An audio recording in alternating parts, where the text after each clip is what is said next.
Welcome to BV9 news. ముందుగా headlines చూద్దాం.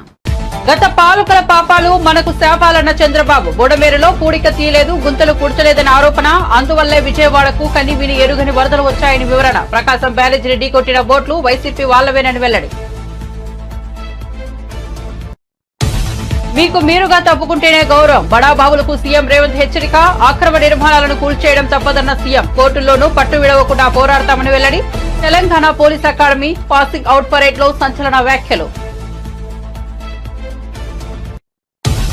తెలంగాణ సీఎంను కలిసిన ఏపీ డిప్యూటీ సీఎం. బుధవారం ఉదయం జూబ్లీ హిల్స్ లోని రేవంత్ రెడ్డి ఇంటికి పవన్ కళ్యాణ్. వరద బాధితుల సహాయం కోసం ₹1 కోటి చెక్కు అందజేత. సహాయక చర్యలపై కొద్దిసేపు చర్చించిన నేతలు. మాజీ ఎంపీ నందిగాం సురేష్ ను పరామర్శించిన అనంతరం జైలుపేట మీడియాతో మాట్లాడిన వైఎస్ జగన్. రెడ్ బుక్ మీకే సొంతం అనుకోవద్దు. అధికార పార్టీ నాయకులకు మాజీ సీఎం హెచ్చరిక.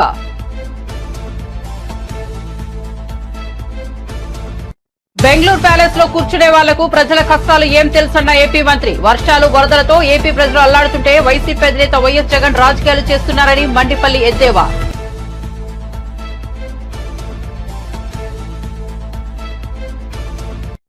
కుక్కల దాడుల నియంత్రణకు ప్రభుత్వం చర్యలు తీసుకోవడం లేదన్న మాజీ మంత్రి. పసికందును కుక్కలు పీకుతున్న ఘటన కలిసివేసిందన్న హరీష్ రావు. కుక్కలు పీకు తింటున్న ఘటనపై ప్రభుత్వానికి చీమ కుట్టినట్లు లేదని విమర్శ.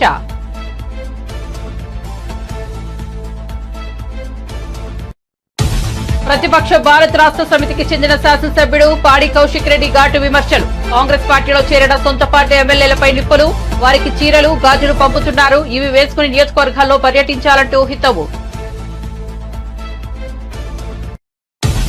ఇక వార్త వివరాల్లోకి వెళ్తే, ఆంధ్రప్రదేశ్ లో గత వైసీపీ ప్రభుత్వం చేసిన పాపాలు మనకు ఇప్పుడు శాపాలుగా మారాయని సీఎం చంద్రబాబు ఆరోపించారు. బుడమేరు పట్ల నాటి సర్కార్ వహించిన నిర్లక్ష్య ధోరణి విజయవాడకు ముప్పుగా పరిణమించిందని చెప్పారు. 5 ఏళ్లలో ఒక్కసారి కూడా బుడమేరు పూడిక తీయలేదని, గన్లు పూడ్చలేదని విమర్శించారు. దీంతో భారీ వర్షాలకు విజయవాడను కని విని ఎరుగని వరద ముంచెత్తిందని చంద్రబాబు వ్యాఖ్యానించారు. బుడమేరు వాగు పరిధిలో గత ప్రభుత్వం అక్రమార్కులను ప్రోత్సహించిందని, అక్రమ కట్టడాలకు తప్పుడు దారిలో అనుమతులిచ్చిందని వివరించారు. కుండపోత వర్షాలు, వరదలకు వాతావరణ మార్పులు కారణమని చెప్పారు. అయితే ప్రభుత్వాలు నిర్లక్ష్యంగా వ్యవహరిస్తే వరదల ప్రభావం తీవ్రంగా ఉంటుందన్నారు. తిండి అందించలేకపోతున్నాం. బోట్లు పంపిస్తే ఎన్డీఆర్ఎఫ్ లాంటి సంస్థ ముందుకు సాగలేక ఆ వెలాసిటీ, ఆ ఫోర్స్ వల్ల వెనక్కి వచ్చే పరిస్థితి వస్తామని మేము కూడా కొట్టుకోబోతామని హెలికాప్టర్లు పెట్టాం. హెలికాప్టర్లో ఫుడ్ తీసుకుపోయిస్తే కొంత వేస్ట్ అవుతా ఉంది, కొంతవరకే చేరుతా ఉంది. డ్రోన్స్ పెట్టాం. ఎందుకంటే వీళ్ళంతా ఫుడ్ తీసుకుపోతే వీళ్ళు కూడా దిగలేక కొట్టుకోబోతామని భయంతో ఇసిరేయడం మొదలుపెట్టారు. దానివల్ల కూడా ఇబ్బందులు వచ్చాయి. అప్పుడు డ్రోన్లు పెట్టి ఇక్కడి నుంచి నేరుగా బిల్డింగ్ పైకి పంపించే పరిస్థితికి వచ్చాం. ఇన్ని అవస్థలు పడితే ఏదైతే వైఎస్ఆర్ కాంగ్రెస్ పార్టీ ఒక పేపర్ పెట్టుకొని విషయం జిమ్ముతున్నారు అంటే, ఓడిపోయారు కాబట్టి, ప్రజలు ఓడిచ్చారు కాబట్టి ఈ ప్రజలపైన ద్వేషం పెంచుకొని ఏదో ఒక విధంగా నష్టం చేయాలని ఆలోచించే పార్టీల నియమనాలు నాకైతే అర్థం కావడం లేదు. ఇలాంటి పార్టీలు ఈ రాష్ట్రంలో ఉండడమే మన దురదృష్టం అని చెప్పి కూడా నేను మీకు తెలియజేస్తాను. భారతదేశ చరిత్రలో ఎక్కడా ఇలాంటి పార్టీ ఉండదు. నేరస్తుల రాజకీయాల్లోకి వస్తే, నేరస్తుల రాజకీయ ముసుగులో ఇలాంటి నేరాలు ఘోరాలు చేసి ప్రజా జీవితాన్ని అతలాకుతలం చేసినప్పుడు ప్రజలందరూ అర్థం చేసుకోవాల్సిన అవసరం ఉంది. అదే కానీ నేరస్తులు రాజకీయ ముసుగు లేకపోతే నాకు 2 నిమిషాలు పట్టకొచ్చి తాట తీసి ఎక్కడ పెట్టాలనో అక్కడ పెట్టేవాడిని అని చెప్పి కూడా నేను మీకు తెలియజేస్తున్నా. నేను చాలా సంక్షోభాలు చూశాను. నాకు ఇవన్నీ ఒక లెక్క కాదు. నా పీరియడ్లో ఎవడో రౌడీ అనేవాడు ఎవడో రోడ్డు మీదకి వచ్చేవాడు కాదు. ఒకే మాట చెప్పాను, ఎవరైనా రౌడీ అనేవాడు రోడ్డు మీదకి వచ్చేదానికి వీలు లేదు, ఈ రాష్ట్రంలో ఉండడానికి వీలు లేదని చెప్పి నిర్మోహమాటంగా యాక్ట్ చేసి రౌడీయిజాన్ని, అంత మునుపంత గల్లీకి ఒక లీడర్ ఉండేవాడు, అటు తెలంగాణలో కానీ ఇటు ఆంధ్రప్రదేశ్లో కానీ ఆ 9 సంవత్సరాలు రౌడీలు లేకుండా చేశాను. రాయలసీమ మొత్తం ముఠాలు ఒకరినొకరు కొట్టుకోరు చనిపోయేవాళ్ళు, కక్షలు పెంచుకునేవాళ్ళు, తరతరాలుగా ఆ కక్షలు కొనసాగేటివి. ఒకే మాట చెప్పాను, మా పార్టీ మీ పార్టీ అని లేదు, ఎవరైనా ఒకటే ముఠా నాయకుడిగానే చూస్తారని ముఠాలు అణిచివేశాను. ఈరోజు రాయలసీమలో ముఠాలు లేవు. కమ్యూనల్ వైలెన్స్, మత విద్వేషాలు రెచ్చగొట్టే ఎవరైనా సరే వాళ్ళ మీద ఒక మాటలో చెప్పాలంటే కఠినంగా వ్యవహరించాలి. అక్రమ నిర్మాణాలను ఎట్టి పరిస్థితుల్లోనూ వదిలిపెట్టబోమని, కూల్చివేత తప్పదని తెలంగాణ ముఖ్యమంత్రి రేవంత్ రెడ్డి పేర్కొన్నారు. ప్రాజెక్టుల వద్ద ఫామ్ హౌస్లు కట్టుకుంటూ డ్రైనేజీని గండిపేటలో కలుపుతున్నారని ఆరోపించారు. అలాంటి వాళ్లు అక్రమ నిర్మాణాల గురించి తమకు తాముగా తప్పుకుంటే గౌరవంగా ఉంటుందని చెప్పారు. నిబంధనలను బేఖాతరు చేస్తూ కట్టిన నిర్మాణాలను కూల్చివేయడం తప్పదన్నారు. వాటిపై కోర్టుకు వెళ్లినా విడిచిపెట్టే సమస్య లేదని, న్యాయస్థానాల్లోనూ పోరాడతామని స్పష్టం చేశారు. బుధవారం తెలంగాణ పోలీస్ అకాడమీలో నిర్వహించిన పాసింగ్ అవుట్ పరేడ్ లో సీఎం రేవంత్ రెడ్డి పాల్గొన్నారు. ఈ సందర్భంగా ఆయన మాట్లాడుతూ నాలాలను ఆక్రమించుకోవడంతో వరదలు వచ్చి పేదల ఇళ్లు నీట మునుగుతున్నాయని అన్నారు. చెరువులు, నాలాలను ఆక్రమించి కట్టిన వాటిని తొలగించేందుకే హైడ్రాను ఏర్పాటు చేశామని వివరించారు. చెరువుల పూర్వ స్థితిలోకి తీసుకొచ్చేందుకు కృత నిశ్చయంతో ఉన్నామని అన్నారు. ఆక్రమణలు తొలగించి మూసీ రివర్ ఫ్రంట్ అభివృద్ధి చేస్తామన్నారు. మూసీ పరివాహక ప్రాంతంలోని 11,000 మంది నిరుపేదలకు డబుల్ బెడ్రూమ్ ఇల్లు కట్టించి ఇస్తామని రేవంత్ రెడ్డి హామీ ఇచ్చారు. డ్రైనేజ్ కనెక్షన్ లేదు, వాళ్ళ డ్రైనేజ్ తీసుకొచ్చి గండిపేట నీళ్ళలో కలిపిండు. వాళ్ళు వాడిన డ్రైనేజ్ నీళ్లు గండిపేట నీళ్ళలో కలిస్తే ఆ నీళ్లు తాగడానికి నగరానికి ఇస్తున్నాం. నేను అడుగుతున్న మిత్రులారా, ఇవాళ మీరు చెప్పండి, ఎవరో బలిసినోడు కట్టుకున్న ఫామ్ హౌస్ డ్రైనేజ్ నీళ్లు గండిపేట తాగి నీళ్ళలో కలుస్తుంటే ఆ నీళ్ళని నగర ప్రజలకు తాగడానికి ఇస్తే ముఖ్యమంత్రిగా నేను వైఫల్యం చెందినట్టు కాదా? ఒక్కసారి ఆలోచన చెయ్యండి. భవిష్యత్ తరాలకు అందించాల్సిన బాధ్యత చెరువులు, కుంటలు, నాలాలను ఎవరెవరో ఆక్రమించుకుంటే వాళ్ళ ఆక్రమణలో చెరబడితే ఇవాళ నగరం మీద ఉప్పెనై వరదలు వస్తున్నాయి. ఆ వరదలు ఎక్కడికి వెళ్తున్నాయి? బస్తీలో ఉన్న పేదోళ్ళ ఇళ్లకు పోతున్నాయి. పేదోళ్ళు జీవితకాలం కష్టపడి సంపాదించుకున్న ఫ్రిడ్జ్, టీవీ, మంచము, బట్టలు, కట్టుకున్న బట్టలతో సహా అర్ధరాత్రి పూట వాళ్ళ ఇళ్లకు నీళ్లు వస్తే తడిసి ముద్దయి అనాథలాక రోడ్డు మీద నిలబడాల్సిన పరిస్థితులు వచ్చినాయి. మున్నేరు వాగు పక్కన ఖమ్మంలో అయినా, వరంగల్ జిల్లాలో అయినా, హైదరాబాద్ నగరంలో అయినా, కృష్ణానది ఒడ్డున మునిగే ప్రాంతాలైనా దుర్మార్గులు ఆక్రమించుకున్న చెరువుల వల్లనే ఇవాళ వరదలు వస్తున్నాయి. అందుకే హైడ్రాను ప్రారంభించినాం. హైడ్రా స్పెషల్ టాస్కే ఈ చెరువులను ఆక్రమించిన వాళ్ళను చెరబట్టాలని, చెరబట్టిన వాళ్ళ నుంచి విడిపించాలని, అలాంటి వాళ్ళను అవసరమైతే చెరసాలకు తోలాలనేది నా ప్రభుత్వ విధానం. అందులో ఎంత గొప్ప వ్యక్తులున్నా, ఎంత మహామహులున్నా వాళ్ళు చెరువులను వదలక తప్పదు. అందుకే ఈ వేదిక మీద నుంచి గొప్ప వ్యక్తులకు నేను విజ్ఞప్తి చేస్తున్నా, అయ్యా, ఆక్రమించుకున్న చెరువులను మీరే వదలండి, గౌరవంగా పక్కకు తప్పుకోండి, నీటిపారుదల శాఖకు అప్పగించండి, మీకేం కావాలనో పోయి దూరంగా కట్టుకోండి. లేకపోతే ఉన్న పలంగా నేల మట్టం కూలుతాయి, కూలగొట్టే బాధ్యత నేను తీసుకుంటా. ఇలా ఎఫ్టీఎల్లో కానీ, బఫర్ జోన్లో కానీ, నాలాలలో అక్రమంగా నిర్మాణాలు ఏవైతే ఉన్నాయో వాటన్నిటినీ నిరభ్యంతరంగా మేము తొలగిస్తాం. మీరు ఎక్కడికి వెళ్ళినా, మీరు తాత్కాలికంగా కోర్టుల నుంచి ఏమన్నా తెచ్చుకున్నా న్యాయస్థానాలలో కూడా కొట్లాడి ఆ స్టేలను వెకేట్ చేయించి మీరు ఆక్రమణలు తొలగిస్తాం. ఇదే కాదు, ఇవాళ మూసి ఒకప్పుడు అనంతగిరి నుంచి వచ్చే కృష్ణానది జలాలకు ఒక ఆలవాలం, కానీ ఇవాళ కాలుష్యం అయిపోయింది. ఏపీలో టీడీపీ నాయకులు అమలు చేస్తున్న రెడ్ బుక్ మీకే సొంతమని అనుకోవద్దని వైసీపీ అధినేత మాజీ సీఎం వైఎస్ జగన్ అన్నారు. మీ ప్రభుత్వం ఎల్లాకాలం ఉండదు, టీడీపీ నాయకులు జైలుకు వెళ్లక తప్పదని అధికార టీడీపీ నాయకులను హెచ్చరించారు. గుంటూరు జైల్లో ఉన్న మాజీ ఎంపీ నందిగాం సురేష్ ను పరామర్శించిన అనంతరం జైలు బయట మీడియాతో మాట్లాడారు. రెడ్ బుక్ పేరిట తప్పుడు సంప్రదాయానికి బీజం వేస్తున్నారని, ఈ తప్పుడు సంప్రదాయం రాబోయే రోజుల్లో సునామీలా వస్తుందని, ఆ రోజు ఇదే జైల్లో మీ వాళ్ళందరూ ఉంటారని హెచ్చరించారు. మీ ప్రభుత్వం ఎల్లకాలం ఉండదని, ఇవన్నీ తాత్కాలికమే, మీరు భూస్థాపితం అయ్యే రోజులు వస్తాయని అన్నారు. విజయవాడ వరదలను డైవర్ట్ చేయాలని బోటు వివాదం చేస్తున్నారని ముఖ్యమంత్రి చంద్రబాబుపై మండిపడ్డారు. తెలుగుదేశం పార్టీ కార్యాలయంలో తెలుగుదేశం పార్టీ అధికార ప్రతినిధి ముఖ్యమంత్రిని ఆ రోజు అన్న మాట లంజా కొడక అని.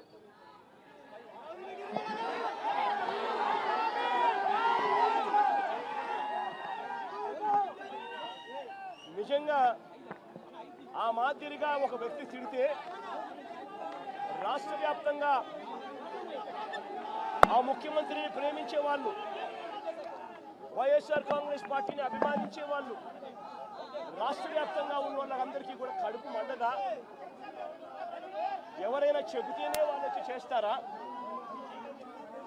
కడుపు మండిన వాళ్ళు ఈ అన్యాయాన్ని చూడాలనుకునే వాళ్ళు, చూడకూడదు అని అనుకునే వాళ్ళు కొంతమంది తెలుగుదేశం పార్టీ ఆఫీస్ దగ్గరికి వెళ్ళి అటువైపు నుండి తెలుగుదేశం పార్టీ వాళ్ళు తప్పు చేసిందే కాక ధర్నా చేయడానికి వచ్చిన వాళ్ళ మీద దాడి చేయడానికి కూడా ప్రయత్నం చేశారు. ఆ దాడి జరిగిన పరిస్థితుల్లో, ఆ తోపులాటలో, ఆ తొక్కిసలాటలో తెలుగుదేశం పార్టీ ఆఫీస్ మీద కొద్దో గొప్ప రాళ్ళు పడిండొచ్చు. నేను అడుగుతా ఉన్నా, ఆ జరిగిన ఘటనను ముఖ్యమంత్రిగా నన్ను అన్నా కూడా నేను చంద్రబాబు నాయుడు గారి మీద కక్ష సాధింపు చర్యతో వ్యవహరించాల. రాళ్ళు పడినాయి అని చెప్పి ఎప్పుడైతే తెలిసిందో వెంటనే అటువంటి ఆ ఘటనకు పోయిన వాళ్ళందరినీ కూడా ఎవరెవరు పోయారు అని చెప్పి ఆధారాలు చూసి, అక్కడ ఉన్న సీసీ కెమెరాలో, అక్కడ ఉన్న ఒక్కొక్క సెల్ ఫోన్ లొకేషన్స్, ఇవన్నీ ఆధారాల మేరకు చూసుకొని ఎవరెవరైతే పోయారో వాళ్ళందరినీ కూడా 41A ఇచ్చి వాళ్ళందరినీ కూడా అరెస్ట్ చూపించి కోర్టులో ప్రొడ్యూస్ చేయడం కూడా జరిగింది. ఎందుకంటే 7 ఏళ్ల లోపు ఉన్న కేసు ఇది. శిక్షా కాల పరిమితి 7 ఏళ్ల లోపు ఉన్న శిక్షా కాల పరిమితి ఉన్న కేసు ఇది. కాబట్టి దీంట్లో అరెస్ట్ చేయడం అన్నది it does not serve the purpose. కాబట్టి 41A ఇచ్చి కోర్టుకు హాజరుపరచడం కూడా జరిగింది. మన ఇంత నిబద్ధతతో ఆ రోజు మేము అడుగులు వేశాం. ఇంత నిబద్ధతతో ఆ రోజు నిబద్ధతతో అడుగులు వేసి వాళ్ళందరినీ కూడా హాజరుపరిచి 41A కింద వాళ్ళందరికీ కూడా నోటీసులు ఇచ్చి వాళ్ళందరినీ కూడా కోర్టు ప్రొడ్యూస్ చేశారు. నేను అడుగుతా ఉన్నా, ఈరోజు సురేష్ కానీ, లేకపోతే వీళ్ళు అరెస్ట్ చేసిన డిప్యూటీ మేయర్ హస్బెండ్ కానీ, వీళ్ళల్లో ఏ ఒక్కరైనా కూడా ఆ రోజు కనీసం లొకేషన్లో ఉన్నారా? వీళ్ళ సెల్ ఫోన్లు ఎక్కడున్నాయో ట్యాగ్ చేస్తే తెలియదా? తెలుగుదేశం పార్టీ ఆఫీసులో సీసీ కెమెరాలు ఉంటాయి. వర్షాలు వరదలతో ఏపీ ప్రజలు అల్లాడుతుంటే వైసీపీ అధినేత వైఎస్ జగన్ రాజకీయాలు చేస్తున్నారని ఏపీ మంత్రి మండిపల్లి రాంప్రసాద్ రెడ్డి మండిపడ్డారు. వరదలతో ఏపీ ప్రజలు అల్లాడుతుంటే వైసీపీ అధినేత వైఎస్ జగన్ రాజకీయాలు చేస్తున్నారని ఏపీ మంత్రి మండిపల్లి రాంప్రసాద్ రెడ్డి మండిపడ్డారు. మంగళగిరి టీడీపీ కార్యాలయంలో ఆయన బుధవారం మీడియా సమావేశంలో మాట్లాడారు. విజయవాడ వాసులు 12 రోజులుగా వరదల్లో బిక్కుబిక్కుమంటూ కాలం వెళ్లదీస్తే వారిని పరామర్శించకుండా జైలులో ఉన్న మాజీ ఎంపీ నందిగం సురేష్ ను పరామర్శించడం సిగ్గుచేటన్నారు. బెంగళూరు ప్యాలెస్ లో కూర్చునే వాళ్లకు ప్రజల కష్టాలు ఏం తెలుస్తాయని ఆరోపించారు. ప్రజలు కష్టాల్లో ఉంటే జగన్ కు రాజకీయాలు కావాల్సి వచ్చిందా అంటూ నిలదీశారు. ప్రకాశం బ్యారేజ్ అంటే కృష్ణా గుంటూరు జిల్లా వాసులకు ఒక జీవనాడి లాంటిది. ఎందుకంటే దానివల్ల సుమారు 20 లక్షల ఎకరాల భూములకు నీరందిస్తున్నాం, లక్షలాది మందికి తాగునీరు కూడా ఇస్తున్నామంటే అది కేవలం ప్రకాశం బ్యారేజ్ వల్లే. ఈరోజు వర్షాలతో ప్రకాశం బ్యారేజ్ పూర్తిగా నిండిపోతే ఆ బ్యారేజ్నే నామరూపాలు లేకుండా చేయాలని కుట్ర పందింది ఎవరో మీ అందరికీ తెలియజేస్తున్నాం. ముఖ్యంగా జగన్మోహన్ రెడ్డి అనే వ్యక్తి ప్రభుత్వాన్ని కోల్పోయిన తర్వాత, ప్రతిపక్షం లేక ఉన్న తర్వాత ఇలాంటి ఎన్నో దుర్మార్గమైన చర్యలకు ఆయన యొక్క నాయకులు అయితేనే పాల్పడుతున్నారంటే దాంట్లో ఏ విధమైన అతిశయోక్తి లేదు. ఎందుకంటే దానికి ఉదాహరణే మొన్న 10 రోజుల ముందు జరిగిన విషయాలన్నీ మీ దృష్టికి తీసుకొని పోతున్నా. ముఖ్యంగా ఆ రోజు సెప్టెంబర్ 2వ తారీఖున భారీ వర్షాల వల్ల ప్రకాశం బ్యారేజ్ నిండడం జరిగింది. ఆ రోజున తెలుగుదేశం పార్టీ ప్రభుత్వం ఉంది. ఇప్పుడు ప్రతిపక్షంలో ఉన్న జగన్మోహన్ రెడ్డి అనుచరులు ఎవరైతే ఉన్నారో తలసిల రఘురాం, ఆయన గురించి మీకు చెప్పనవసరం లేదు. గత 5 సంవత్సరాల ముందు ప్రభుత్వం ఎప్పటి నుంచి ఉన్నదో అప్పటి నుంచి ఇప్పటి వరకు కూడా జగన్మోహన్ రెడ్డికి పర్సనల్ అసిస్టెంట్గా ఒక ఎమ్మెల్సీగా వ్యవహరిస్తున్న అతను తలసిల రఘురామ్ అంటే, ఆ తర్వాత నందిగామ సురేష్ జీవితం అంతా ఒక క్రైమ్ స్టోరీ. ఎందుకంటే ఆ రోజు తెలుగుదేశం పార్టీ ఆఫీస్ పైన దాడి చేసిన దాంట్లో ముఖ్య కుట్ర పొందిన వాళ్ళలో ముఖ్య వ్యక్తి ఎవరన్నా ఉన్నారంటే అది ఆయన నందిగామ సురేష్. ఈరోజు ఆయన కటకటాల పాలవడం కూడా జరిగింది. అలాగే వాళ్ళ కోమటి రామ్మోహన్, ఉషాద్రి వీళ్ళంతా పక్కా వైసీపీకి చెందినవారు కాదా అని నేను జగన్మోహన్ రెడ్డిని అడుగుతున్నా. మీరు చేసింది ఏంటంటే తెలుగుదేశం పార్టీ అధికారంలోకి వచ్చి ఇలాంటి విపత్తులు సంభవించిన రోజు మేము ఆ ప్రభుత్వం ప్రజలకు అండగా ఉండామని చెప్పి మేము ఒక పక్కల కష్టపడి పని చేస్తూ ఉంటే నీ యొక్క నాయకులు చేస్తున్న రాద్ధాంతం ఏం చెప్తున్నా మేము ముందరికి తీసుకొస్తున్నాం. ఆ రోజు గుంటూరు జిల్లాకు సంబంధించిన పడవలు ఏవైతే 3 పడవలు సుమారు ఒక్కొక్క పడవ 50 టన్నులు ఉంటుంది. 120 బీఆర్ఎస్ పార్టీలో ఎమ్మెల్యేగా గెలిచిన కాంగ్రెస్ పార్టీలో చేరిన ఎమ్మెల్యేలపై పాడి కౌశిక్ రెడ్డి తీవ్ర స్థాయిలో మండిపడ్డారు. ఇటీవల పార్టీ మారిన ఎమ్మెల్యేలపై స్పీకర్ 4 వారాల్లోగా చర్యలు తీసుకోవాలని హైకోర్టు తీర్పునిచ్చిన విషయం తెలిసిందే. కాగా కోర్టు తీర్పుపై పార్టీ మారిన ఎమ్మెల్యేలు స్పందించిన తీరును బీఆర్ఎస్ ఎమ్మెల్యే కౌశిక్ రెడ్డి ఖండించారు. అలాగే వారికి చీరలు, గాజులు పంపుతున్నానని హైదరాబాద్ లోని తెలంగాణ భవన్లో ఏర్పాటు చేసిన మీడియా సమావేశంలో తెలిపారు. ఈ సందర్భంగా ఆయన మాట్లాడుతూ పార్టీ మారిన 4 ఎమ్మెల్యేలకు దమ్ముంటే రాజీనామా చేసి ఉప ఎన్నికలకు రావాలని కౌశిక్ రెడ్డి సవాల్ విసిరారు. అలాగే ఖైరతాబాద్ ఎమ్మెల్యే దానం నాగేందర్ పూటకో పార్టీ మారుతున్నారని, అతన్ని పార్లమెంట్ ఎన్నికల్లో ప్రజలు రిజెక్ట్ చేశారని, త్వరలో దానం శాశ్వతంగా మాజీ ఎమ్మెల్యేగా నిలిచిపోతారని చెప్పుకొచ్చారు. కడియం శ్రీహరి కూడా చీటర్ అని, ఆయనకు ఉప ఎన్నికల్లో డిపాజిట్ కూడా దక్కదని జోషం చెప్పారు. హైకోర్టు తీర్పుతో ఎమ్మెల్యే ఎరకపూడి గాంధీ మాటలు మారుస్తున్నారని, ఆయన నకిలీ గాంధీగా మారిపోయారని, ఇంకా బీఆర్ఎస్ లో ఉంటే తెలంగాణ భవన్ కు రావాలని బీఆర్ఎస్ ఎమ్మెల్యే పాడి కౌశిక్ రెడ్డి సవాల్ విసిరారు. ఇలా దానం నాగేందర్ గారు మాట్లాడింది స్టేట్మెంట్ ఆంధ్రజ్యోతిలో నేను చూసిన. బీఆర్ఎస్ పార్టీ అట బిచ్చగాలన్నమాట. మిస్టర్ దానం నాగేందర్ సాబ్, బిచ్చగానివి నువ్వు, అది మేమన్నే. మీ ముఖ్యమంత్రి నువ్వు బిచ్చగానివి దివాన్ షా బార్ దగ్గర బీడీలు అమ్ముకుంటున్నావు అని అన్నది మీ ముఖ్యమంత్రి రేవంత్ రెడ్డి గారు. దానం నాగేందరు పంచగుట్ట చౌరస్తల దివాంచి దగ్గర బీడీలు అమ్మేటోడు. బిచ్చగాను అనేది నువ్వు, మేం కాదు కదా. పూటకో పార్టీ, పూటకో మాట ఉండేటోని నువ్వు కదా. కాంగ్రెస్ పార్టీలో ఉన్నావు, దాని తర్వాత తెలుగుదేశం పార్టీ పోయినావు, దాని తర్వాత మళ్ళా కాంగ్రెస్ పార్టీకి వచ్చినావు, మళ్ళా బీఆర్ఎస్ పార్టీకి వచ్చినావు, మళ్ళా కాంగ్రెస్ పార్టీ పోయినావు. You are named as a cheater of Hyderabad. నీకంటే పెద్ద చీటర్ ఈ ప్రపంచంలోనే లేడు. ఫ్రస్ట్రేషన్ లో మాట్లాడుతా ఉన్నావు. మొన్న ఈ పార్టీలో చీట్ చేసి పోయి కాంగ్రెస్ పార్టీ నుంచి సికింద్రాబాద్ పార్లమెంట్ గా చేస్తే ప్రజలు నీకు బుద్ధి చెప్పిర్రు. రేపు నువ్వు ఎమ్మెల్యేగా కాదు మాజీ ఎమ్మెల్యేగా శాశ్వతంగా మిగిలిపోతావు. గ్యారెంటీ నాగేందర్ రాసి పెట్టుకో అని చెప్తా ఉన్నాను. ఇక కడియం శ్రీహరి మాట్లాడిండు. 2వ బెంచ్ ఉన్నదట, 3వ బెంచ్ ఉంటుందట. అరే మీకు సిగ్గులు శరాలు లేవా? నేను అడుగుతున్న పార్టీలు మారిన వాళ్ళకి లేవా మీకు సిగ్గు, శరము, లజ్జ, మానం, ఇజ్జత్ లేని వాళ్ళ మీరు మొగోళ్లే కదా, పెద్ద పిగుడుగాలే కదా మీరంతా. మరి మీకు దమ్ముంటే రాజీనామా చేసి ఎలక్షన్ రా, ప్రజలు జవాబు చెప్తారు కదా. కడియం శ్రీహరి గారు పచ్చి మోసగాడు. ఏదో నేను పెద్ద క్యారెక్టర్ మనిషిని, నాకు బాగా క్యారెక్టర్ ఉందని చెప్పుకొని బిల్డప్ ఇస్తాడు. ఆయనంత పెద్ద చీటర్ని ఈ ప్రపంచంలో నేను చూడలేదు. ఎందుకంటే పార్లమెంట్ క్యాండిడేట్ గా మేము డిక్లేర్ చేసినప్పుడు పొద్దున వస్తాడు, కేసీఆర్ గారి దగ్గర బ్యాగులు తీసుకొని పోతారు, సాయంత్రం పోతాడు, పోయి కండవ కప్పుకుంటాడు కాంగ్రెస్ పార్టీ. ఇదా నీ క్యారెక్టర్?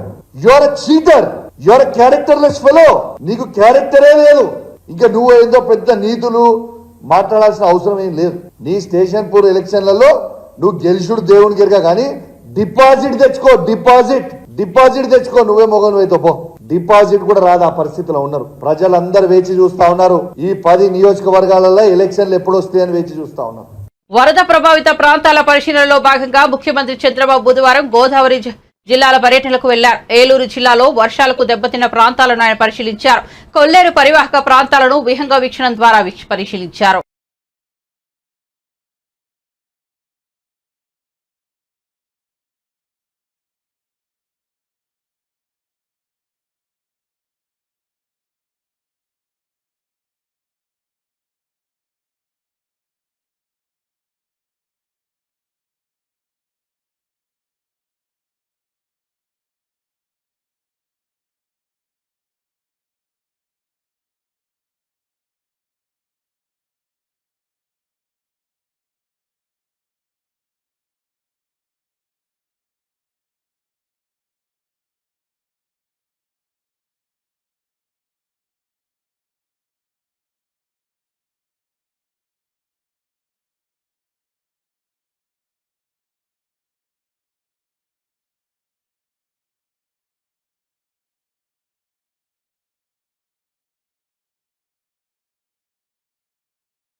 తెలంగాణలో ఇటీవల కురిసిన భారీ వర్షాల కారణంగా పలు ప్రాంతాల్లో భారీ వరదలు వచ్చిన విషయం తెలిసిందే.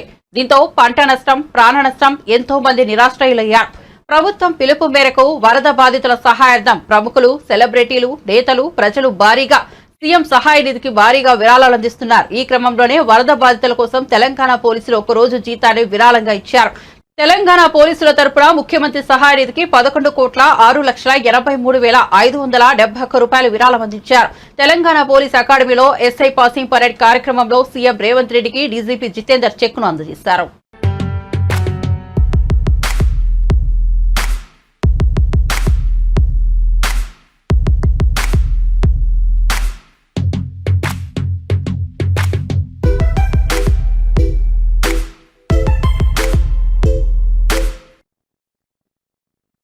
ఆంధ్రప్రదేశ్ ఉప ముఖ్యమంత్రి, జనసేన చీఫ్ పవన్ కళ్యాణ్ బుధవారం తెలంగాణ ముఖ్యమంత్రి రేవంత్ రెడ్డిని కలిశారు. జూబ్లీహిల్స్ లోని రేవంత్ రెడ్డి నివాసానికి వెళ్లిన పవన్ సీఎంతో మర్యాదపూర్వకంగా భేటీ అయ్యారు. తెలుగు రాష్ట్రాలను వణికించిన వరదలపై ఇరువురు నేతలు చర్చించుకున్నారు. వరదల నేపథ్యంలో బాధితులను ఆదుకోవడానికి తెలుగు రాష్ట్రాలకు పవన్ కళ్యాణ్ భారీ విరాళాలను ప్రకటించిన సంగతి తెలిసిందే. తెలంగాణలోని వరద బాధితులను ఇటీవల ఆయన ₹1 విరాళం ప్రకటించారు. తాజాగా బుధవారం ఈ మొత్తానికి సంబంధించిన చెక్కును తెలంగాణ సీఎం రేవంత్ రెడ్డికి అందజేశారు. ముఖ్యమంత్రి సహాయ నిధికి ₹1 ఇచ్చారు.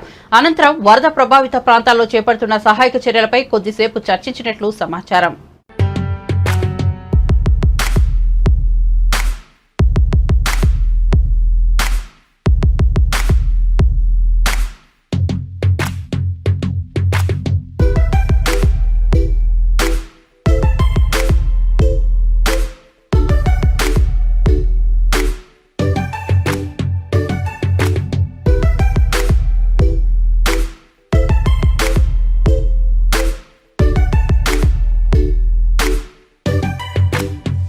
నిజామాబాద్ జిల్లా బోధన్ పట్టణంలో మగ శిశువును కుక్కలు పీకుతున్న ఘటన తనను ఎంతో కలిచివేసిందని మాజీ మంత్రి బీఆర్ఎస్ ఎమ్మెల్యే హరీష్ రావు ఆవేదన వ్యక్తం చేశారు. కుక్కల దాడుల నియంత్రణకు ప్రభుత్వం ఎలాంటి చర్యలు తీసుకోవడం లేదని మండిపడ్డారు. బోధన్లో మగ శిశువును కుక్కలు పీకుతున్నాయనే వార్త చదివి తాను ఎంతో ఆందోళనకు గురయ్యానన్నారు. ఇలాంటి ఘటనలు జరుగుతున్నా ప్రభుత్వానికి చీమ కుట్టినట్లు కూడా లేదన్నారు. కుక్క కాటుకు రాష్ట్రంలో చిన్నారులు బలవుతున్నారన్నారు. పిల్లలను కుక్కలు పీకు తినడం, కుక్క కాటు మరణాలు సర్వసాధారణంగా మారిపోయాయని ధ్వజమెత్తారు. ప్రభుత్వ నిర్లక్ష్యానికి ఏడాది రాష్ట్రంలో 60,000కు పైగా కుక్కకాట్లు నమోదయ్యాయని లెక్కలు చెప్పారు. పదుల సంఖ్యలో ప్రాణాలు కూడా కోల్పోయారన్నారు. కనీసం యాంటీ రేబీస్ ఇంజెక్షన్లు కూడా ప్రభుత్వ ఆసుపత్రుల్లో అందుబాటులో ఉంచలేకపోతున్నారని విమర్శించారు. వేగంగా వెళ్తూ నియంత్రణ కోల్పోయిన కారు రోడ్డు పక్కనే ఉన్న రెస్టారెంట్లోకి దూసుకెళ్లింది. అది కూడా మెట్లపై నుంచి ఆగ్రాలోని హల్దీరామ్ రెస్టారెంట్ వద్ద ఈ ఘటన జరిగింది. ప్రమాదంలో ఎవరికీ ఎలాంటి నష్టం వాటిల్లకపోవడంతో అందరూ ఊపిరి పీల్చుకున్నారు. మెట్లపై నుంచి రెస్టారెంట్లోకి దూసుకెళ్లి గేటు వద్ద ఆగిపోయిన కారు వీడియో సోషల్ మీడియాలో వైరల్ అవుతోంది. ప్రమాదం జరిగిన క్షణాల్లోనే ఎయిర్ బ్యాగ్స్ తెరుచుకోవడంతో డ్రైవర్ ప్రాణాలతో బయటపడ్డారు. ఈ ఘటనపై కేసు నమోదు చేసుకున్న పోలీసులు దర్యాప్తు ప్రారంభించారు. వైరల్ అవుతున్న ఈ వీడియోను మీరు చూసేయండి. విజయవాడ ఇంద్రకీలాద్రి కనకదుర్గ అమ్మవారిని సినీ హీరో సాయి దుర్గతేజ్ దర్శించుకున్నారు. ఆలయ అధికారులు ఆయనకు స్వాగతం పలికారు. దర్శనం అనంతరం వేద పండితులు ఆశీర్వచనం ఇచ్చారు. అనంతరం విజయవాడ వాంబే కాలనీలో వరద బాధితులను దుర్గతేజ్ పరామర్శించారు. వాంబే కాలనీలో అమ్మ ప్రేమ ఆదరణ సంస్థ వృద్ధాశ్రమంలో వృద్ధులతో మాట్లాడి యోగక్షేమాలు తెలుసుకున్నారు. వృద్ధుల సహాయార్థం 2 లక్షల చెక్కును ఆశ్రమానికి అందించారు.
బులెటిన్ ముగించే ముందు హెడ్లైన్స్ మరోసారి చూద్దాం.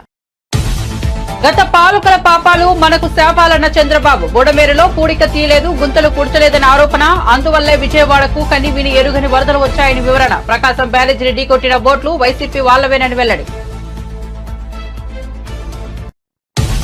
మీకు మీరుగా తప్పుకుంటేనే గౌరవం. బడాబాబులకు సీఎం రేవంత్ హెచ్చరిక.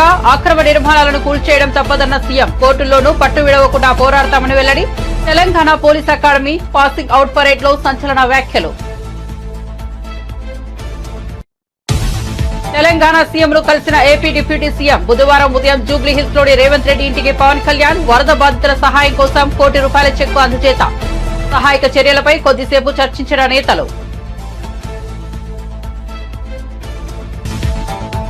మాజీ ఎంపీ నందిగాం సురేష్ ను పరామర్శించిన అనంతరం జైలుపేట మీడియాతో మాట్లాడిన వైఎస్ జగన్. రెడ్ బుక్ మీకే సొంతం అనుకోవద్దు. అధికార పార్టీ నాయకులకు మాజీ సీఎం హెచ్చరిక.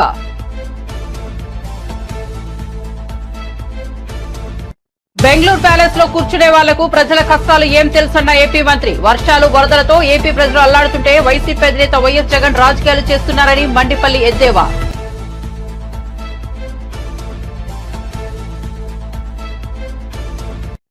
కుక్కల దాడుల నియంత్రణకు ప్రభుత్వం చర్యలు తీసుకోవడం లేదన్న మాజీ మంత్రి. పసికందును కుక్కలు పీకుతున్న ఘటన కలిసివేసిందన్న హరీష్ రావు. కుక్కలు పీకు తింటున్న ఘటనపై ప్రభుత్వానికి చీమ కుట్టినట్లు లేదని విమర్శ.